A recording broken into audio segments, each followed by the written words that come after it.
Tilea's Troubles, Part 15. Bad Timing, Bad Intelligence, and Bad Behaviour. Prologue to a Battle Report, Part 1.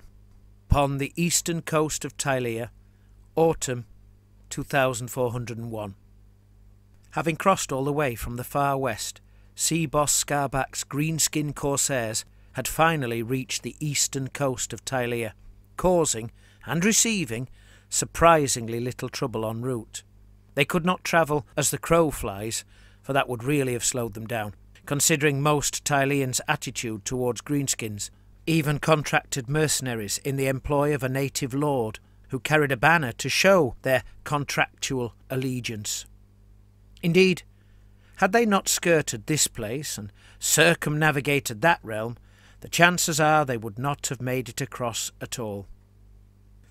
Now they halted, for although they had been employed to cause difficulties for Khurnag's Waagh, Scarback wanted to ensure he had a means of escape, should such prove necessary.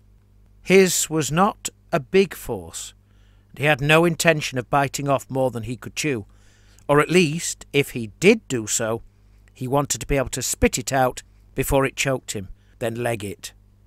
So it was, he ordered the building of a defensive compound to protect his little force, while the somewhat more time-consuming labour of repairing several wrecked vessels they had discovered on the beach was begun.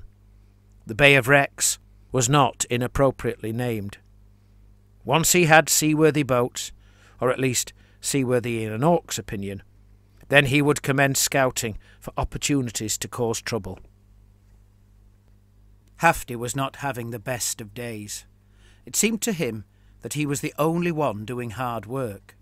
Since the first light of dawn, he had been lugging heavy timbers, necessarily one at a time, up the rocky slope from the beach to where Sea Boss Scarback wanted his fort.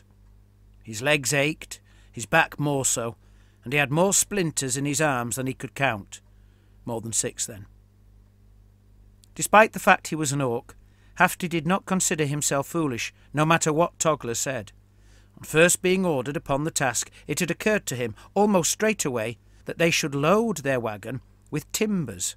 Then he and Togler could lug it over the dunes and up the hill together. That way they would only need to make the climb 4 or 5 times. But Togler, by his own admission amply imbued with the renowned cunning of a goblin, had pointed out that pulling wagon loads of timber up such a slope would be back-breaking work, whereas hefting one plank was no worse than carrying 3 or 4 half-pikes. At the time, Hafty could see no fault with this argument, and so had begun the labour with enthusiasm and a friendly slap from Togler. It was well past noon, and having hauled more than a dozen planks in succession up the slope, a flaw was becoming apparent in Togler's argument. Every time Hafty descended back to the dunes, he was welcomed by the sight of his goblin mate, heavy cutlass in hand, skilfully hacking another timber off the raft-like bundle lying there. The first few times, Hafty merely pondered why he was doing all the lugging, while Togler got to stay down on the beach. But the last couple of times he had grown suspicious about how Togler's planks were always just at the point of being pried off the very moment he returned.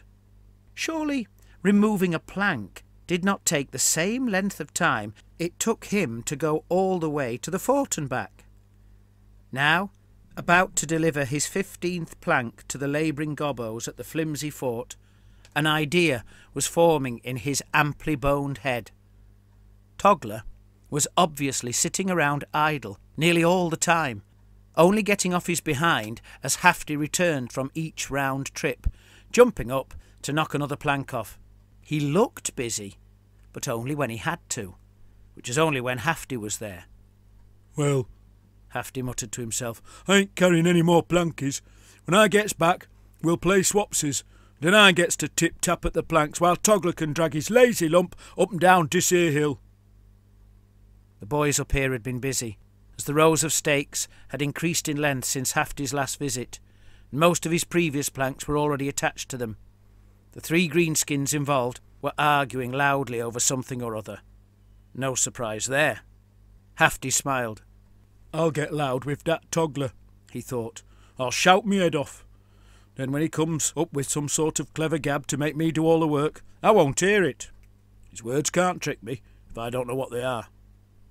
The 3 labourers busy with the last of the stakes consisted of 2 goblins and their stunted orc bully, the latter being a greenskin sort of supervisor. 1 goblin, Stenchel, had cut the ground, then scooped dirt to form little holes, into each of which he had dropped a stake. The orc, Edbat, had proved willing to help with the work, but in a very minimal way, simply holding the stakes in place, while the biggest goblin, Gooflig, hefted a large hammer to bash the stakes and drive them into the ground. Things had been going relatively well, until Gooflig missed the stake entirely on his last swipe. The hammer's head had slid down the side of the stake and thumped into the ground. "Oi!" shouted Edbat. "You watch it with that hammer. If you was hitting me, I'll have your guts for garters." "'Tain't my fault, see," said Gooflig, grinning as he always seemed to do. "Me hands are getting all sweaty, and the hammer all slippery as a consequential. You just stand back a bit further, and you'll be all right." Edbat stepped away, leaving only 1 hand holding the stake, and placing his other hand on his helmeted head. Seeing this, the other goblin, Stenchel, placed both his hands upon his own red-hooded head.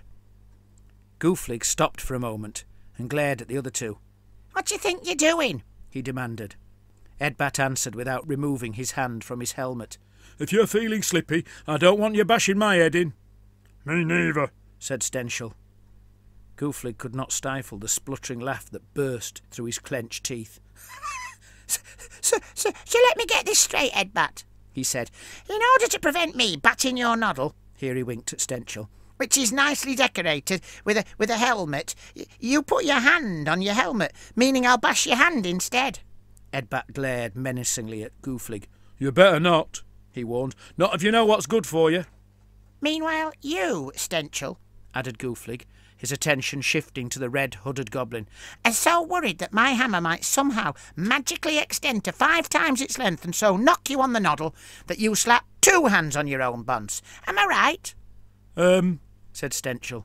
Before he could add anything else to this rather uninformative answer, Edbat butted in. "Just get on with it, Gooflig, and no silly business, no sweaty mistakes, because if you do, I'll use you as a stake, and I'll see whether I get my own hands sweaty or not." "All right," said Gooflig, still grinning. "Keep your hair on." Edbat glowered at him, half aware that there was some sort of mockery involved in Gooflig's last comment, but too distracted by the prospect of the hammer's thump to get his thoughts in order.